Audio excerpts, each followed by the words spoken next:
Buen día, jóvenes. Esperando que se encuentren muy bien cada uno de ustedes. Vamos a continuar con el desarrollo del curso de psicología. Mi nombre es Jorge Vargas, soy profesor de la plana de psicología de aquí de la Academia DUNI. En este ciclo vamos a desarrollar entonces, en esta sesión, ¿no? Para esta sesión, vamos a desarrollar el capítulo de memoria. Es uno de los capítulos que ha sido utilizado con bastante frecuencia. Ahora último, quizá no tanto, pero cuando se habla de la cognición, siempre se hace referencia a la memoria, ¿no? Ya sea de largo plazo, de corto plazo, que es lo que con regularidad venía en admisión digamos, en estos últimos años también ha venido, pero vinculado ya con otros procesos. Bueno, vamos a detallar nuestra clase. Tenemos este video de la parte teórica y seguro después de haber contestado ya tu práctica de preguntas, también tendremos el solucionario de este tema en otro video. Bueno, voy entonces a iniciar el proceso.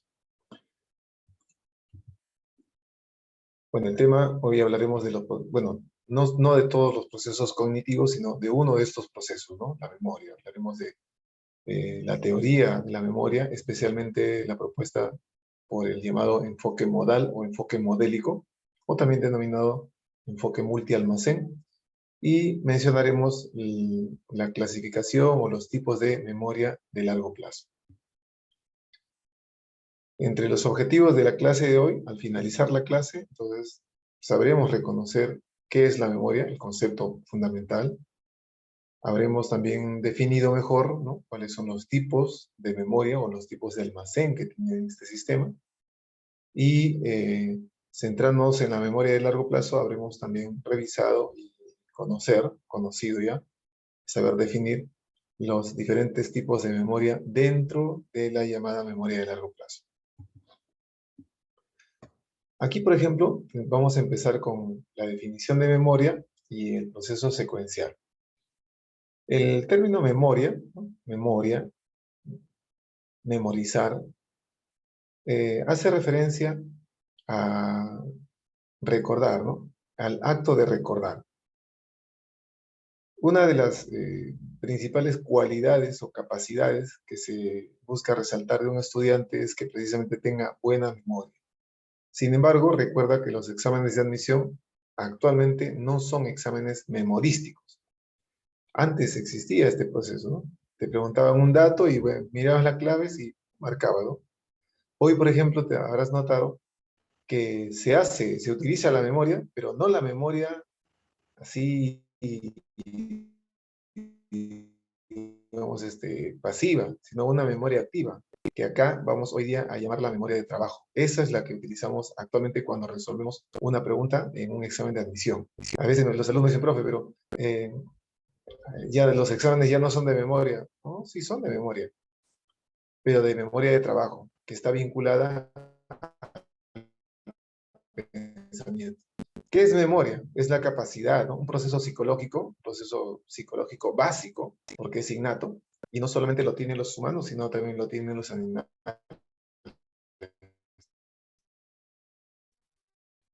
Este proceso básico nos permite almacenar información compleja o simple, ¿sí?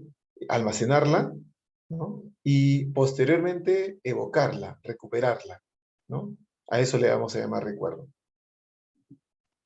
Nos dicen, por ejemplo, oh caramba, yo tengo una memoria de pollo, dice, ¿no? Y el otro dice, no, yo sí tengo una memoria de elefante. ¿Y a qué se refiere eso? Pues aparentemente algunos animales parece que muestran una buena capacidad de recordar situaciones y otros animales parece pues que no, ¿no? Clásico es hablar, por ejemplo, ¿no?, de este dibujo de Pixar, ¿no? Buscando a Nemo.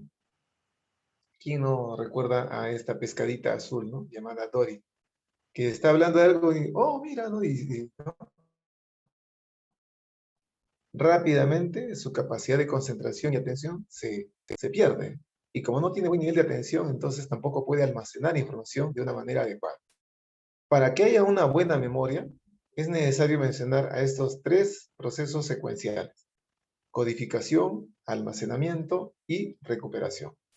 ¿Qué significa codificar? ¿No? ¿Qué es codificar? Codificar es ponerle un código a algo, ¿sí? Por ejemplo, mira, existen algunas sociedades, culturas actualmente, que no tienen escritura. Nos vamos, por ejemplo, a Sudáfrica, ¿no? Al desierto de Kalahari, y ahí vas a encontrar grupos digamos, indígenas nómades, ¿no? Que viven en ciertos sectores y van migrando, van mudándose por temporadas. Ellos no tienen escritura y transmiten su cultura de padres a hijos, ¿no? Bueno, de abuelos, desde los abuelos, ¿no? Hasta los nietos, y toda su transmisión es verbal, o sea, solamente existe transmisión oral de su cultura, ¿no? Los adultos hacen una especie de teatro, ¿no? Y narran la historia del pueblo, ¿no? Las peripecias, las batallas, las guerras, las aventuras, las cuestiones graciosas, ¿no? Lo mejor que pasó en tal año o lo peor que sucedió, todo eso lo narran. Y los niños que van escuchando esas historias, las escuchan año tras año, y cuando llegan a ser adultos mayores, ellos también la transmiten a los otros niños. Entonces, definitivamente, si es que no existe escritura, deben tener una muy buena capacidad para poder recordar las palabras, ¿no? Los sonidos. Porque cuando tú narras una historia, ¿no? Narras algo, ¿no? Y en eso, ¡pum!, se cayó y ¡bam!, disparó gritó. Entonces, nosotros no solamente describimos las cosas a través de palabras, sino también las acompañamos de otras cosas, de otros elementos más, como la entonación de la palabra, no sé, los movimientos que ejecutamos, ¿no? Como el que estoy haciendo ahorita, ¿no? Oye, mira, era un sujeto tan fuerte, ¿no? Y lanzó un puño. Entonces, utilizamos otros elementos que ayudan a que la información se guarde. Codificar significa traducir, ¿ok? Traducir. Esto ya se ha visto, por ejemplo, en el capítulo de sensación. Tu sistema sensorial, a ver, tu globo ocular, tu ojo, recoge la luz, ¿no es cierto? Recoge el color, ¿no? La cantidad de luz que impacta en la retina. Imagínate que esta palma de mano es la retina. Llega la luz a la retina, pero la retina tiene células que agarran la luz y la convierten, la traducen, la codifican en una señal eléctrica que luego viaja por el nervio óptico rumbo hacia el cerebro, hacia el lóbulo occipital. Entonces, para que tú guardes información en tu memoria, esa información que está disponible la tienes que codificar, la tienes que traducir, la tienes que convertir en algún tipo de información que sea posible de almacenar. ¿Sí?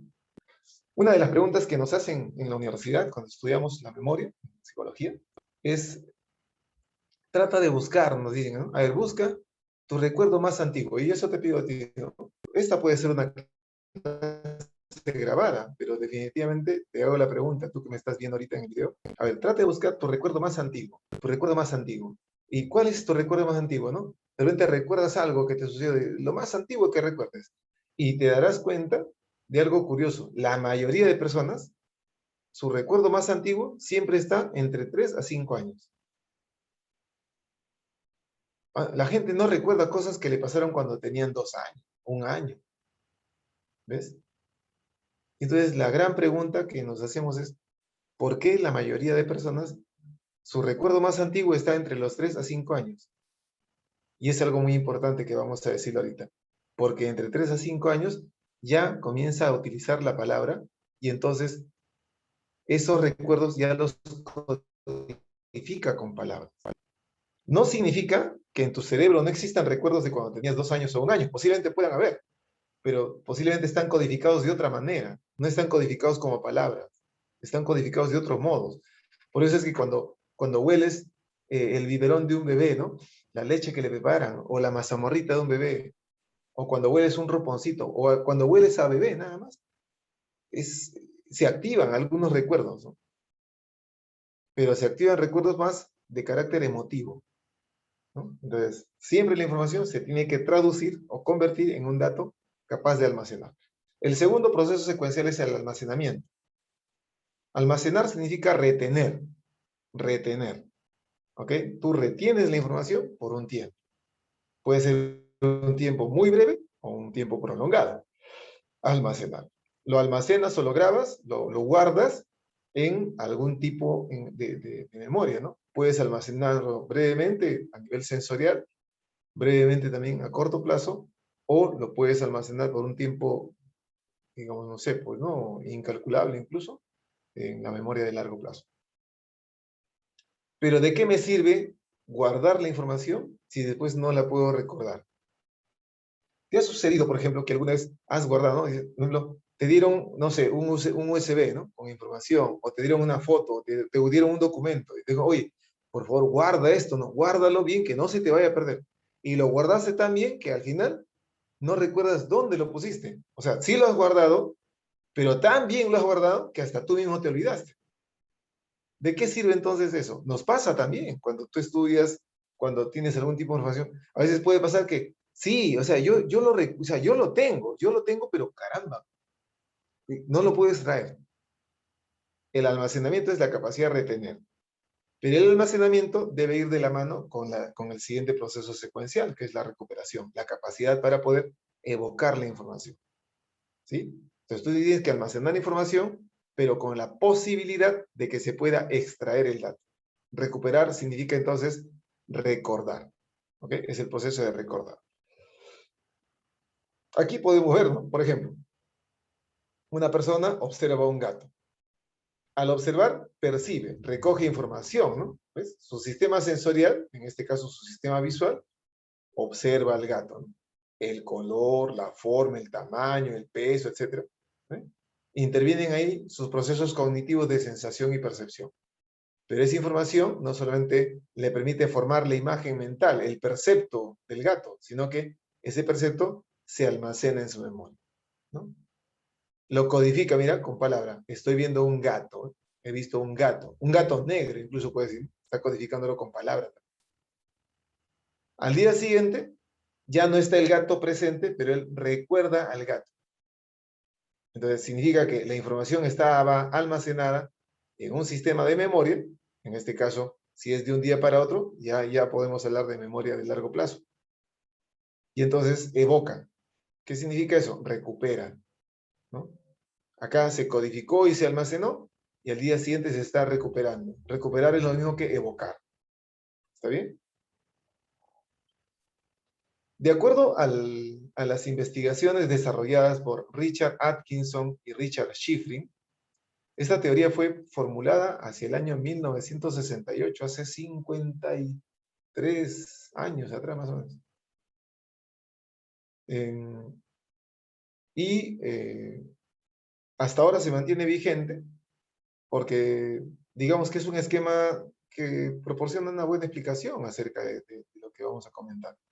Para Richard Atkinson y Richard Schifrin, recuerda, a esto le llaman modelo modal, enfoque modal o enfoque modélico, o también le puedes llamar enfoque multi-almacén, ¿ok? Espero lo hayas tomado en cuenta.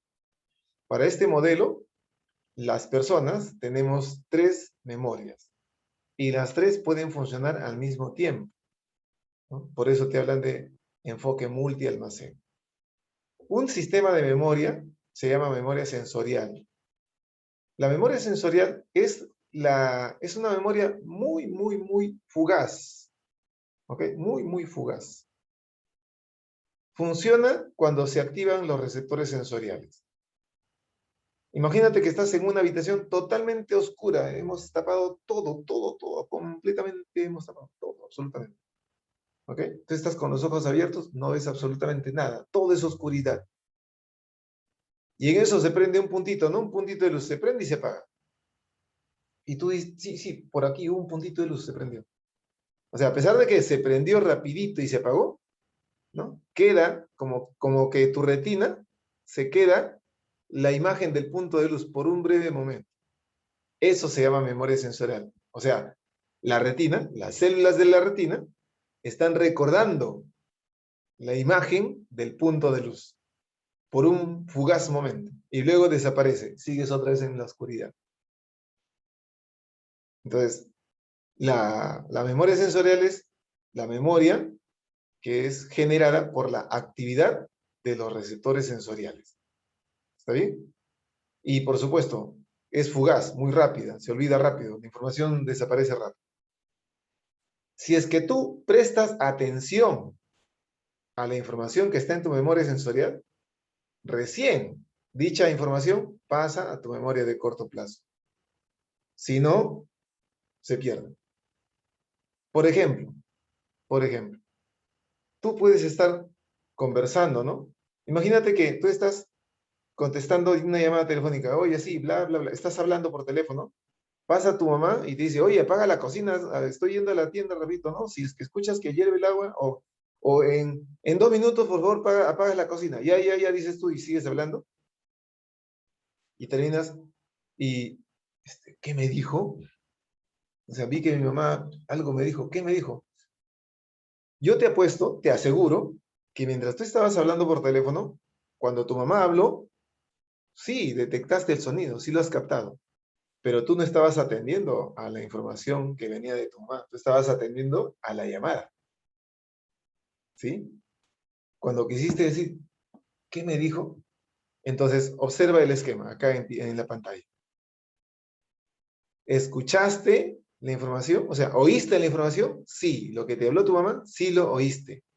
Pero como no hubo atención, ojo, como no le prestaste atención a esa información, entonces, al no prestarle información, ¿ok? Si no le prestaste información, perdón, atención a eso, la información de lo que te acaba de decir tu mamá no llegó a la memoria de corto plazo. Solamente llegó a tu memoria sensorial, pero permaneció un ratito y luego desapareció. ¿Viste? Entonces, la memoria sensorial sí capta el dato, pero si esa información pasará a tu memoria de corto plazo solo si tú le prestas atención a ese dato. Si no lo atendiste, entonces no se puede procesar de manera más compleja. Sin embargo, tú sí atendiste tu llamada telefónica. Entonces, cuando sonó tu teléfono, ring, aló, hola, ¿cómo estás? La información que acaba de ingresar a tu memoria sensorial, le prestaste atención, ¿no? ¿Ves? Atendiste. Hola, hola, ¿no? Gabriela, ¿cómo estás? ¿Qué tal? Entonces, la conversación de Gabriela, como le estoy prestando atención, pasa a mi memoria de corto plazo. Como Gabriela me está contando una historia, oye, mira, ve, ¿no? En la maestría, etcétera, ¿no? Resulta que el trabajo que dejaron, la investigación, etcétera. O en tu caso, de repente imaginas, ¿no? Oye, es el cumpleaños, ¿no? La próxima semana se acerca el cumpleaños de Miguel, ¿no? Y queremos darle una sorpresa, a pesar de la pandemia, queremos ver la mejor forma de sorprenderle, ¿no? Y que todos estemos también cuidados, aunque sea de repente acercarnos a su puerta, llevarle algo a su casa. Cuando me está contando, yo estoy atendiendo la información y la información está en mi memoria de corto plazo, pero yo estoy trabajando con esa información, porque me está diciendo, ¿no? Es la próxima semana el cumpleaños de Miguel. ¿Qué cosa podríamos hacer? Entonces, cuando me dice, ¿qué cosa podríamos hacer? Entonces yo puedo traer información de memoria de largo plazo. Oye, el año pasado recuerdo que fuimos a la casa de Miguel, ¿no? O puedo recordar, a ver, ¿qué otro cumpleaños hicimos? O cómo sorprendimos a otros amigos. Y la información que está ahí, la jalo, ¿no? Traigo la información a mi memoria de corto plazo. Y voy matizando la información que está entrando con la información previa. Ahí estoy trabajando, ahí estoy haciendo un trabajo activo. Esa es memoria de trabajo, ¿no? Que es una modalidad de la memoria de corto plazo. La memoria de corto plazo mantiene la información siempre y cuando yo la esté utilizando. Cuando dejo de utilizar esta información por un promedio de 20 segundos, entre 20 a 30 segundos, si yo ya dejo de trabajar esa información, la información comienza a desaparecer, comienza a olvidarse. ¿Ok? Por ejemplo, ¿no? De repente alguien está conversando, ¿no? Oye, sí, el Miguel, etcétera. Y en eso, alguien me dice, oye, un ratito, un ratito. Sí, dime, me conversa, ¿no? Oye, mi mamá dice tal, hay que hacer esto, el otro, no te olvides, ya sí, pero por si acaso, ¿no? Primero tienes que ir a tal sitio, luego vas a la casa tal, dejas esto. Ya, está bien, muy bien, ya. A ver, ¿qué te dije? Ya, que tengo que ir a tal sitio, llevar a la casa tal. Ya, perfecto, muy bien, ya, chao. A ver, continuemos hablando. ¿Y sabes qué pasó? Que la conversación telefónica la he dejado de lado más de 20 segundos, ¿sí? Porque estuve atendiendo a quien vino a hacerme otro comentario. Cuando esa otra persona vino, su conversación entró a mi memoria de corto plazo. Y la conversación telefónica, que estaba en mi memoria de corto plazo, la he sacado de ella. Entonces, al salir esa información de mi memoria de corto plazo, si pasa más de 20 segundos, es probable que yo ya me olvide el tema que estaba conversando. Entonces, ya, sí, ya te entendí, ya voy a hacer eso, ¿no? Ahora retorno a mi llamada. Aló, hola, oye, ¿de qué estábamos hablando? Disculpa que no, vinieron a interrumpirme. ¿De qué estábamos hablando? Del cumpleaños de Miguel, me dice, ¿así? ¿Estás seguro? Sí, sí. Ah, ya, sí, creo que sí, ya. Sigamos. Eso nos ocurre. Entonces, un dato importante, los contenidos de la memoria de corto plazo pueden resultar interferidos por otra información que ingresa. Para mantener la información en memoria de corto plazo, se necesita el repaso, ¿no? El repaso, la repetición.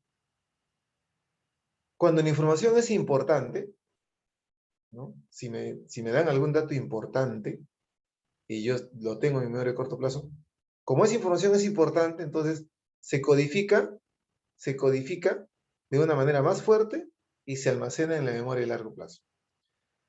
Vamos a entender la memoria de largo plazo como un baúl de recuerdos. O sea, la memoria de largo plazo es una memoria pasiva, ¿no? Pasiva.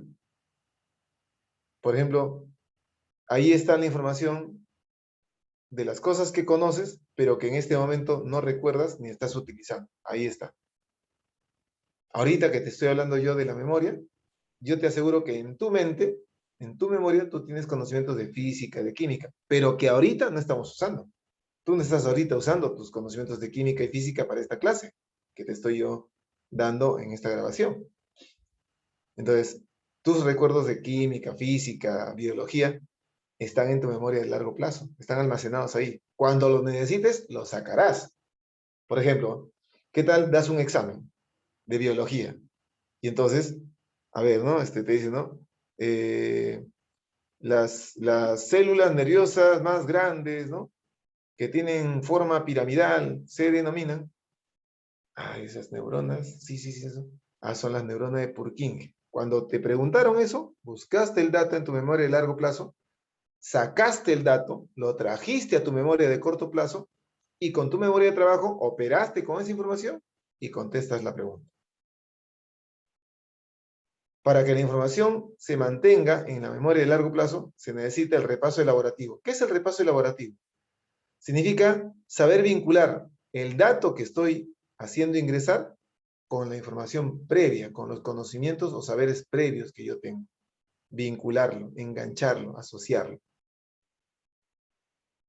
En los contenidos que están en la memoria de largo plazo, usualmente, por lo general, no se olvidan, pero puede haber interferencia, ¿no? Cuando aprendes cosas nuevas, por ejemplo, cuando aprendes, imagínate, ¿no? Tenías un número telefónico, pero como te robaron el teléfono, estuviste un par de meses sin teléfono, y luego te obsequiaron, ¿no? Por tu cumpleaños un nuevo teléfono con otro número, y entonces, al poco tiempo, después de un tiempo, ya te olvidaste tu número anterior y recuerdas muy bien tu número actual. ¿Ves? O sea, por interferencia te puedes ir olvidando algunas cosas que estaban en tu memoria de largo plazo, pero por interferencia lo puedes olvidar.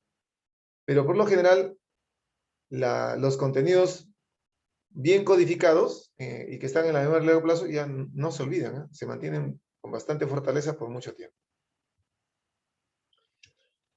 Entonces, repasando, lo hacemos de esta otra manera. Cuando la información, cuando un estímulo externo, un sonido, no sé, una temperatura, ¿no? Un impacto de algo con tu piel, cuando ese estímulo interno impacta contigo, lo primero que activa es tu memoria sensorial, ¿no? Tu memoria sensorial, ¿no? Por ejemplo, aromas activan tu registro olfativo. Un sonido, tu registro acústico, ¿no? Un color, una luz, tu registro visual, sensorial, ¿ok? Sensorial, ¿ya? Y se mantiene, se graba, ojo, se graba tal cual llega, se graba tal cual llega, ¿ok? Sin transformar, sin codificar, o sea, sin codificar semánticamente, tal cual llega. Si llega luz, lo grabas, se almacena como luz por un ratito. Si llega sonido, se almacena como sonido por un breve instante, ¿sí? Solo si prestas atención a esa información que está en tu sistema sensorial, Solo así se podrá transferir a tu memoria de corto plazo. ¿Ok? Esta memoria conserva, dice la información, en la que estamos pensando o de la que estamos alertas en cualquier momento, haciéndola disponible para su procesamiento posterior.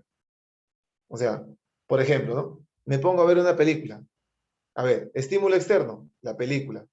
¿Ingresó a mi sistema visual? Sí. ¿Estoy atendiendo a la película? Sí. Por lo tanto, la película, los contenidos de la película pasan a mi memoria de corto plazo.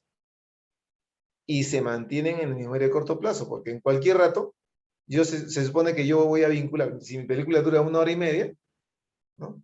Los primeros acontecimientos que ocurrieron en los minutos iniciales de la película, los voy vinculando con los siguientes minutos, ¿no? Y así voy encadenando acontecimientos, ¿no? De tal manera que cuando ya está a punto de terminar la película o cuando acaba la película, si me preguntan, oye, ¿cómo empezó esta película? Ah, ya, esta película empezó así. Recuerdo elementos significativos, ¿no? Que han servido para poder comprender toda la película completa. La memoria de corto plazo puede afectarse y se pueden olvidar sus contenidos principalmente por interferencia. O sea, lo que ocurrió hace un rato, un contenido que está en tu memoria de corto plazo, puede estar ahí, puedes estar utilizándolo, pero si ingresa otro dato importante, posiblemente lo que hace es bota esta información fuera y se posiciona ese nuevo dato en tu memoria de corto plazo, ¿no? Y la copa.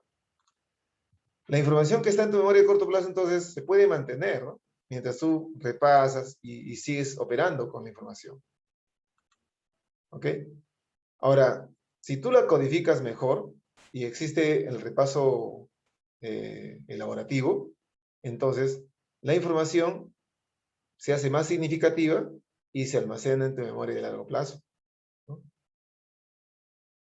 Por ejemplo, a ver, me aprendo los nombres de los 12 nervios craneales. Los leo, están en mi memoria de corto plazo, y yo podría recordarlo por repetición. Repito, repito, repito, repito tantas veces que al final me lo voy a recordar. Pero en lugar de recordar así se hace muy difícil. Voy a necesitar un montón de repeticiones, porque son 12 nervios craneales. Entonces, ¿qué hace la persona? Mejor se inventa una mnemotecnia. Al inventarse una mnemotecnia, está utilizando una forma diferente de codificación. Y entonces, de una manera más fácil, se graba en la memoria de largo plazo. Y ahí en la memoria de largo plazo, la información se mantiene por un tiempo indefinido. ¿Ok? La información transferida desde la memoria de corto plazo, ¿cierto?, a la memoria de largo plazo, se vuelve relativamente permanente, ¿no? ¿Se puede olvidar esto? Sí, podría olvidarse, como te repito, ¿no? Por desuso, por interferencia, ¿no? ¿Ya? Y la información que está en la memoria de largo plazo, cuando yo lo necesite, se puede recuperar y enviar a la memoria de corto plazo. Especialmente acá hay una modalidad llamada memoria de trabajo. Por eso aquí, mira, dice, la información recuperada de la memoria de largo plazo se transfiere a la memoria de corto plazo o memoria de trabajo donde está disponible para su uso, ¿no? Por ejemplo, imagínate ahorita que de sorpresa aparezca alguien y te trae un problema de álgebra. Oye, ayúdame con este problema de álgebra. Te dice otro bonito que está estudiando en el colegio. Ayúdame con este problema de álgebra. A ver, pero tú estabas estudiando, no sé, ¿no? Economía, literatura, psicología.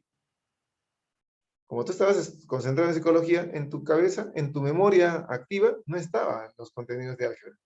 Pero te trajeron un problema de álgebra. Entonces, en ese instante, ¿qué haces? Ah, para resolver este problema se necesita aplicar el método de Horner, ¿ya? Entonces, ¿qué haces? Sacas la información de tu memoria de largo plazo, la envías a tu memoria de corto plazo, tu memoria de trabajo agarra esa información y comienza a operar con el problema que tienes ahí. Una vez que lo resuelves, ¿no es cierto?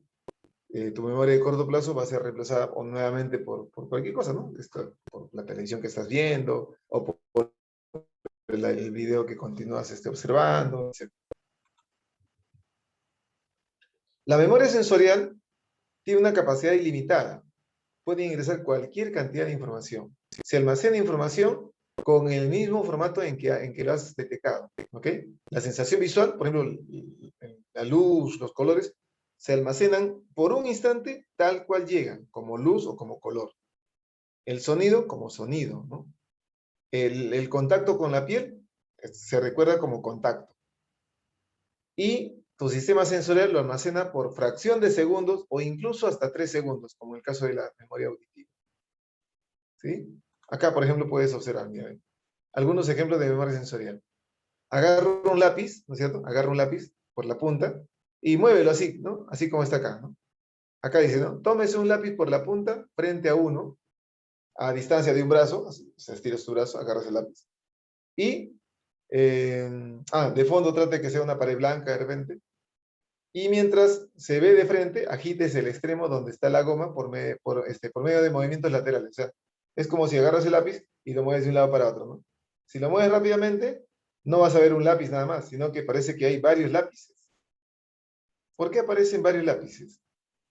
Porque se forman varias imágenes en tu retina, ¿no? Que por un instante se quedan ahí y luego se van y desaparecen, ¿no?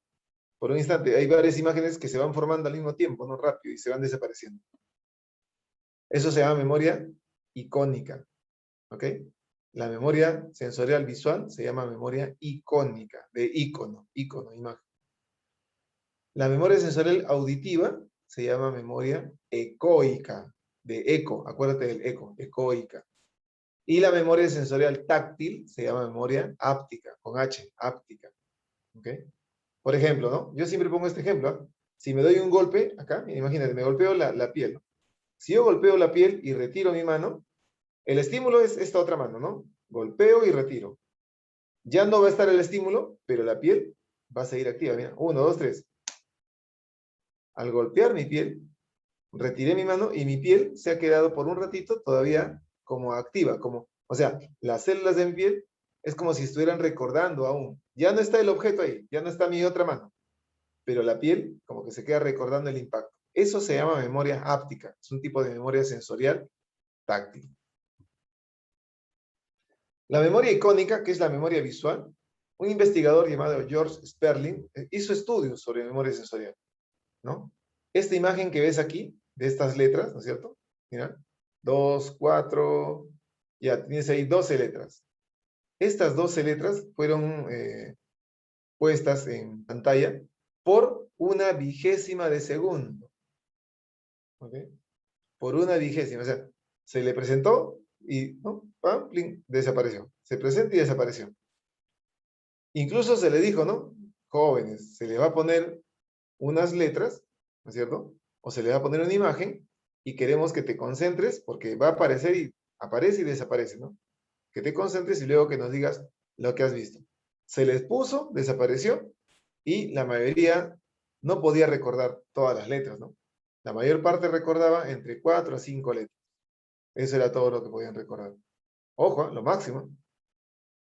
Todas las letras se presentaron al mismo tiempo. O sea, todas las letras podían recordarse, si es que uno, no sé, utilizaba quizá otra técnica. Pero el tiempo acá jugaba, pues, ¿no? Un papel muy importante, ¿no? El tiempo también era breve. Entonces, el recordar una imagen, eso se llama memoria icónica, ¿ya? Memoria icónica. Memoria de corto plazo. A ver, hagamos este juego. Mira, dice, tacha los siguientes símbolos en el menor tiempo posible. Mira, primer símbolo, segundo símbolo, tercer símbolo. Ya, ahora sí, ¿no? Si te digo que empieces, entonces comienzas, ¿no? A ver, 1, 2, 3, 4, 5, 6, 7, 8, 9, 10, 11, 12, 13, más rápido, 14, a ver, 15, 16, 17, 18, 19, 20, 21, 22, y así. Para que yo pueda realizar esa labor, he tenido que mirar estos códigos, mantenerlos y reforzarlos mientras voy operando. ¿Y qué estoy haciendo? Estoy comprobando. La información está ingresando y yo estoy comprobando, desechando, comprobando, desechando. Quien está haciendo esa labor es memoria de corto plazo, especialmente la memoria de trabajo. George Miller fue un psicólogo cognitivo, ¿no? Fue uno de los iniciadores de la psicología cognitiva en los Estados Unidos, junto con Jerome Bruner. Y Miller hizo un estudio de la memoria de corto plazo,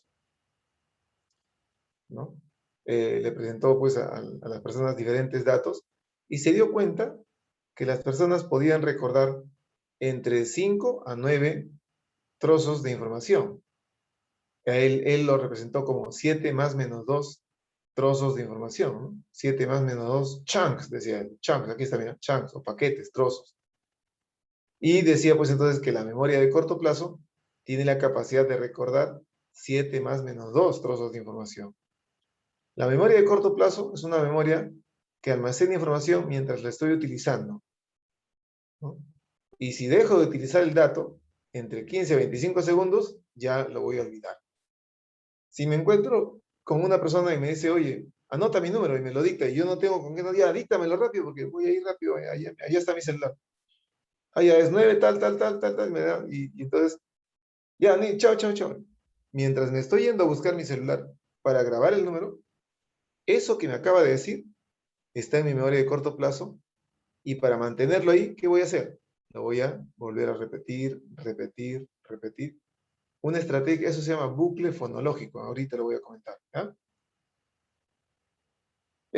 Para mantener la información a corto plazo, bueno, se le codifica, ¿no? Se le da cierto significado, acústico, visual, semántico, ¿ya?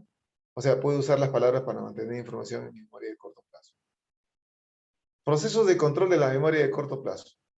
Primero, para mantener información en la memoria de corto plazo, se puede reorganizar la información. Un ejemplo, en lugar de recordar 9 números, ¿no?, los puedo empaquetar de 3 en 3. ¿Ok? A ver, 934, a ver, 934, 123, ¿no? 876. A ver, entonces, en lugar de recordarme 9 números, 934, 123, 863, ¿cierto? Entonces, ¿qué es lo que hice? Agarré 3 números, los empaqueté en una unidad, otros 3 números en otra unidad, otros 3 números en otra unidad. En lugar de recordar 9 números, mejor me acuerdo de 3. ¿Viste? Los he reorganizado. ¿Ya? La recuperación, bueno, cuando hablamos de memoria de corto plazo, la recuperación es rápida, ¿no? Porque se mantiene la información en la memoria de corto plazo. Entonces, si la información yo la estoy operando, entonces la información se mantiene ahí, ¿no? Ahora, si yo dejo de utilizar la información, entonces la información desaparece, sobre todo si es que ya no la uso entre 15 a 25 segundos, como te mencioné. ¿Ok? Y entonces, para mantener la información, lo más común es repetir el dato, ¿no? Repetir la información para que se mantenga siempre en esa memoria de corto plazo. Algo que algunos llaman algo así como una especie de habla silenciosa, ¿no? Ese es el famoso bucle fonológico.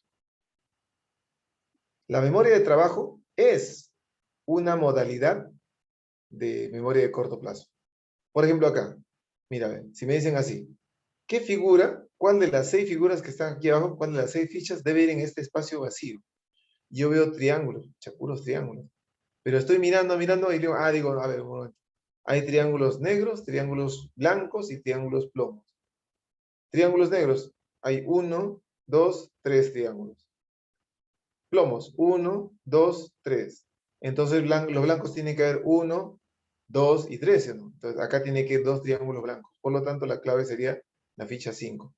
Para hacer esta operación, no ha sido solamente memorizar, sino que recojo el dato, comparo, recojo, comparo, ¿cierto? Desecho información y encuentro la clave.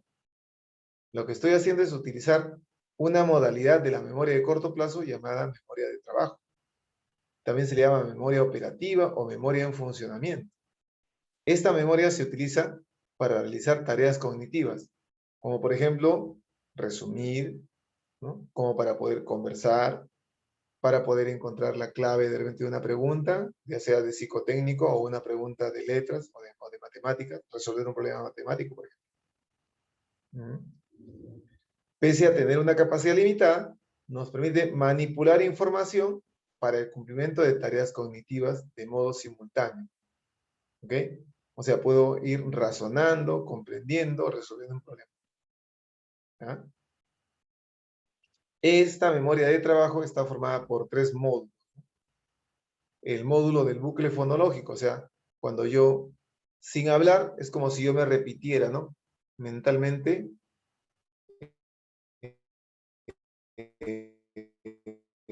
la palabra o el problema. Elementos,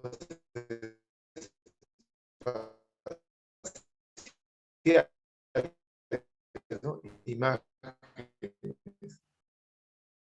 como este caso. Y 3, ver, ¿no? Por ejemplo, planifica, organiza y permite la toma de decisiones y la ejecución de tareas para resolver operaciones cognitivas. Por ejemplo, acá has necesitado un ejecutivo central. Para marcar la clave, si te dicen marca una clave, ya pues yo podía marcar cualquiera. Pero para marcar la clave correcta, ¿qué has tenido que hacer? Has observado, ¿no? Has planificado, has comparado y luego has tomado decisiones. Para tomar la decisión de marcar la clave 5, la respuesta 5, esta ficha, primero he tenido que observar e ir descartando, ¿no?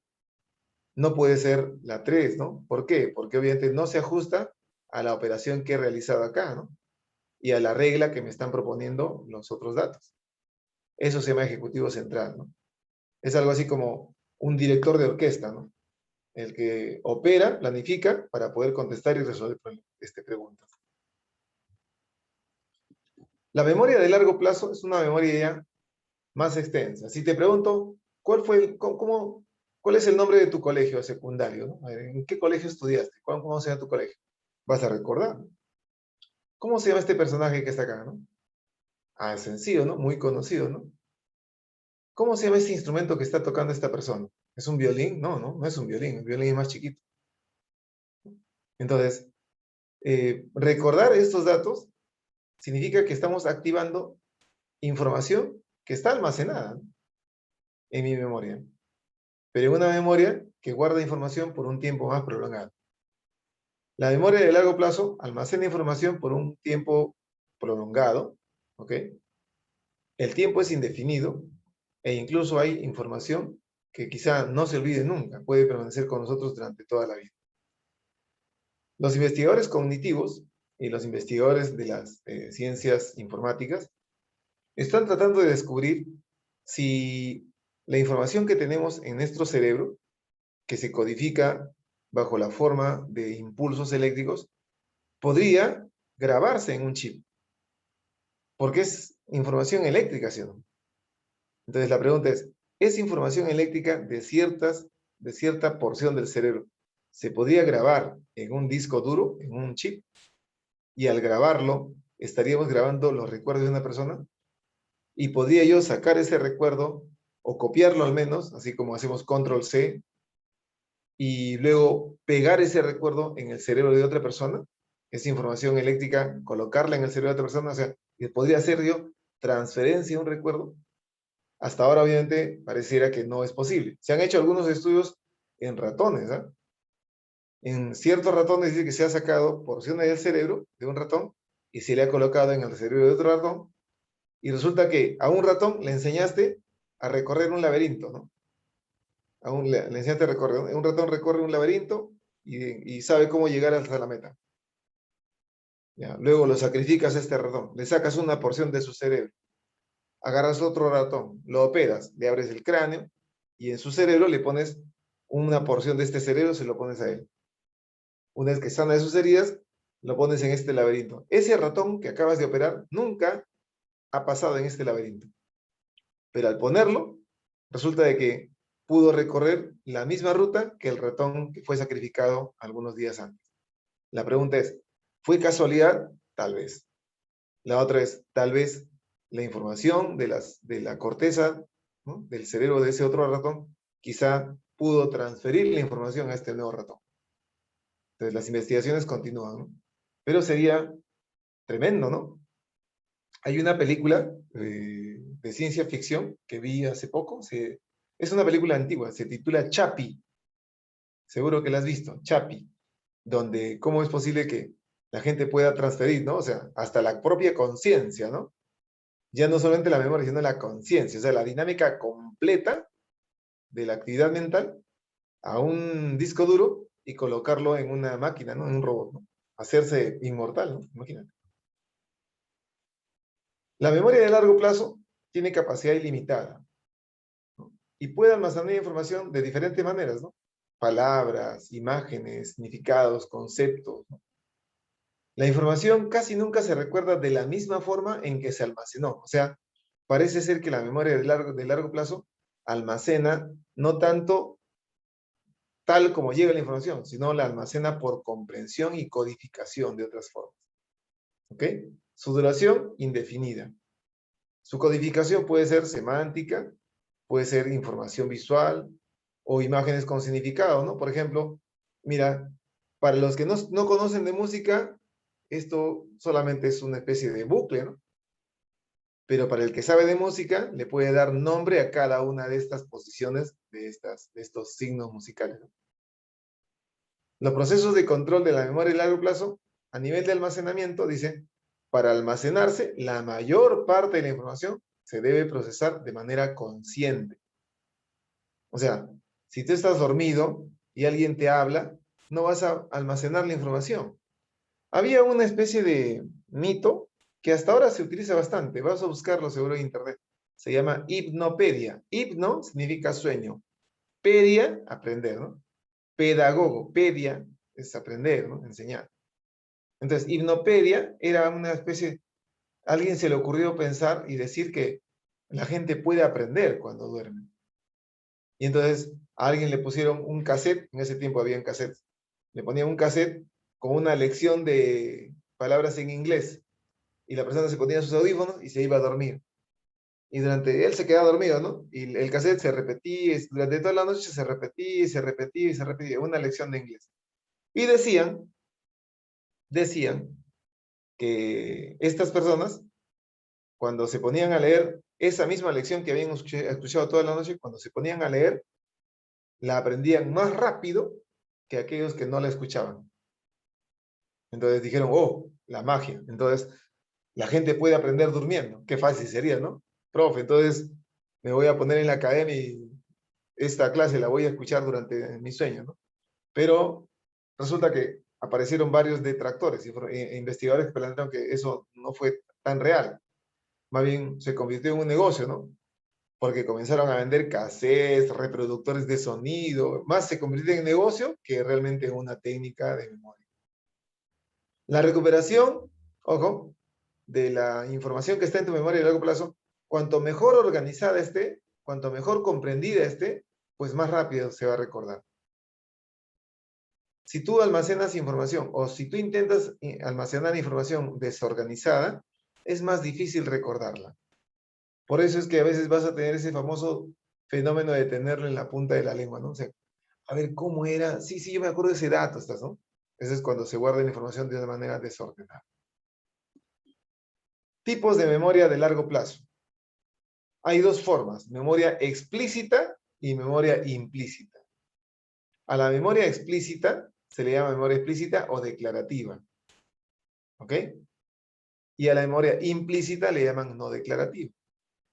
Una forma de memoria explícita es la memoria episódica. Episódica, acá acuérdate de episodio. Es la memoria autobiográfica. ¿Ok? Es la memoria autobiográfica. La memoria episódica almacena la información de las cosas que tú personalmente has experimentado, que has vivido. Al parecer, el lóbulo temporal tiene, ¿no? Tiene mucho que ver con la memoria episódica, especialmente el hipocampo, ¿no? ¿Te acuerdas de la película Como si fuera la primera vez? Donde una chica pierde la memoria y después no puede almacenar nueva información, ¿no? ¿Ves? De lo que vive, ¿no?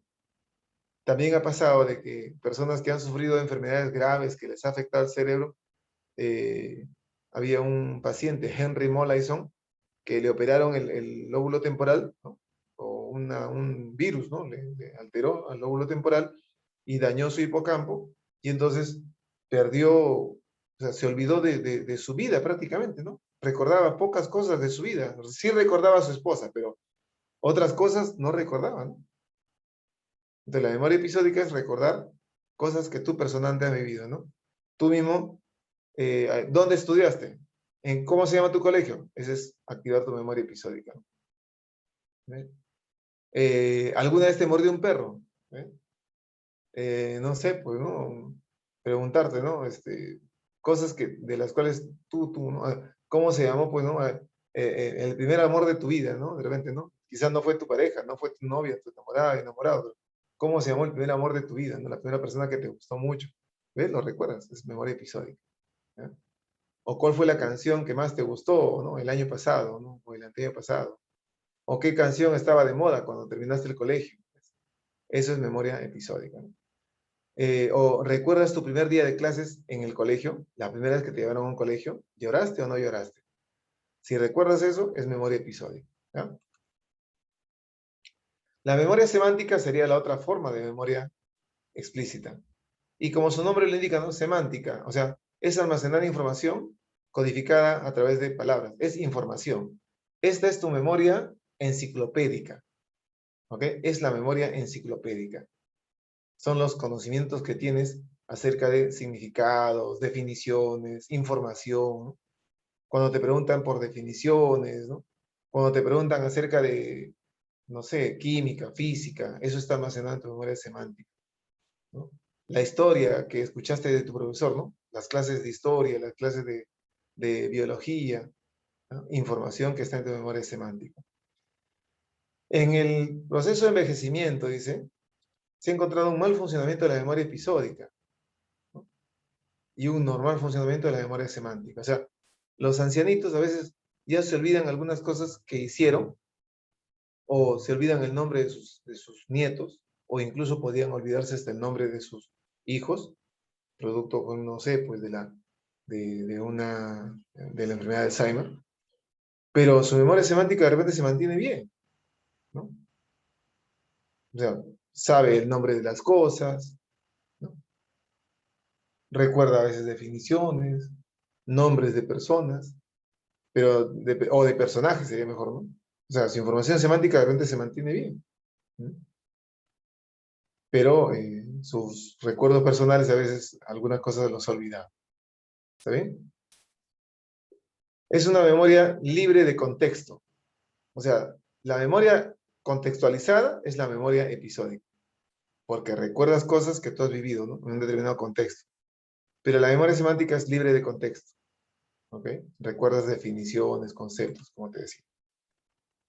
Dentro de la memoria implícita o no declarativa, son recuerdos automáticos. Por ejemplo, uno de esos es la memoria procedimental o memoria procesal. Implica el saber cómo. En inglés le llaman el famoso know-how. Know-how, el saber cómo. Por ejemplo, manejar bicicleta.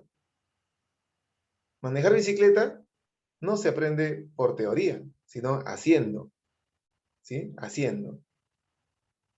Tejer. Tu mamá, si sabe tejer, está viendo la novela, está tejiendo. De vez en cuando una miradita y sigue tejiendo. Tu abuela teje y teje. Esa es memoria procesal.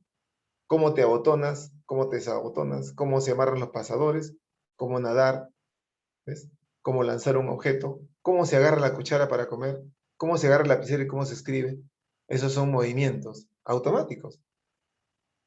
Te dicen en el colegio, a ver, agarra tu lapicero ya, vamos a hacer el dictado, ¿no? A ver, escribe, ¿no? Cuando llegaron los españoles, ¿no? Al Perú, ¿no? Le llamaron Perú porque le preguntaron a unos indígenas cómo se llama esa región donde vivían y ellos dijeron Pirú, algo así como Pirú o Pirú. Era la región llamada Pirú, ¿no? Pero ellos entendieron mal y dijeron Pirú. Pero al no pronunciar bien, bueno, le comenzaron a llamar Perú en algún momento. Ya. Y tú sigues escribiendo y escribiendo, ¿no? Pero tú no estás pensando, a ver, ¿cómo se mueve la mano para escribir la letra A? ¿Cómo era? Ah, sí, ya lo recuerdo. No estás así. Si no es un movimiento automático, no, sigues ahí. ¿O acaso tú te pones a pensar, cómo se agarra la cuchara para comer? ¿Cómo se hacía para comer? Una vez que ya sabes manejar bicicleta, la próxima es, ¿cómo se maneja bicicleta? No, no. Tú agarras la bicicleta, te montas y pedaleas como si nada. Son movimientos o procedimientos. Bailar, correr, saltar, nadar, etcétera, ¿no? Armar, desarmar cosas. Y la memoria emocional o memoria emotiva es digamos algo así, ¿cómo le llamaría? Retener, ¿no? Retener el impacto emocional, la experiencia emocional. Ojo, es retener la experiencia emocional que ocurrió en algún momento. Por ejemplo, ahí dice, el miedo a los payasos. De repente a ti te dio, cuando eras bebito, un payaso, oh, rió el payaso, lloraste. Actualmente no te acuerdas, ¿no? Tu mamá te dice, no, tú le tienes miedo a los payasos porque cuando eras bebito te asustaron. Así, sí, me acuerdo. Pero tú ves un payaso y como que, no sé, no sé, no me quiero, no sé qué me da ver un payaso, dices tú. Eso se llama memoria emotiva, ¿sí? O cuando escuchas que pasa por tu casa un camión cuyo motor parece un temblor, apenas escuchas, te paras y sales corriendo, ¿no? Y afuera dices, era un camión. Pero tu corazón ya está latiendo. Eso se hace por condicionamiento clásico, ¿cierto? El condicionamiento clásico es un activador de la amígdala cerebral. La amígdala cerebral es la responsable de los recuerdos emocionales, ¿ok? De la experiencia emocional. Y bueno, por último, así como una especie de resumen, no hay que olvidar, la memoria sensorial es de almacenamiento bastante breve, ¿no? La de corto plazo, un poco más, algunos entre 15 y 25 segundos, y la de largo plazo, desde minutos hasta mucho tiempo, ilimitado, ¿no? La capacidad de la memoria sensorial es ilimitada, así como la memoria de largo plazo puedes almacenar cualquier terabyte, ¿no? Miles de terabytes de información. En cambio, la memoria de corto plazo no le puedes meter mucha información porque se puede interferir una con otra. Entonces, su capacidad es limitada. El almacenamiento a nivel sensorial se graba la información tal cual llega, de manera literal. ¿Ok? Si llega la información como luz, se graba como luz, ¿no? Si llega un sonido, se graba como sonido. En cambio, la información que se graba en la memoria de corto plazo y de largo plazo implica la asignación de cierto significado. La memoria sensorial visual se llama memoria icónica. La memoria sensorial auditiva se llama memoria ecoica. La memoria sensorial táctil se llama memoria áptica. Son tres tipos de memoria sensorial. Son las tres más estudiadas. Se supone que hay más sentidos, ¿no? Entonces seguro que deberá existir una especie de memoria sensorial olfativa, una memoria sensorial, no sé, ¿no? qué más faltaría ahí, no? Auditiva, táctil, gustativa, ¿cierto? Pero digamos que estas son las más estudiadas. La memoria de corto plazo tiene una modalidad, ¿no? O un tipo de memoria llamada memoria de trabajo. Y la memoria de largo plazo hemos dicho que tenemos a la memoria episódica y la semántica como memorias declarativas y la memoria procedimental y emocional como memorias no declarativas. ¿Ok? Muy bien, estamos con esta parte de la teoría, finalizando este video. Espero te sea de mucha utilidad. Revísalo cuantas veces quieras y rinde tu examen, pues, ¿no? Tus preguntas, ¿no? Ya nos vemos entonces, bueno, luego, ¿no? En la resolución de la práctica calificada, ¿ok? Hasta la próxima y bueno, ¿no? Continuemos con bastante fuerza y motivación este proceso de preparación.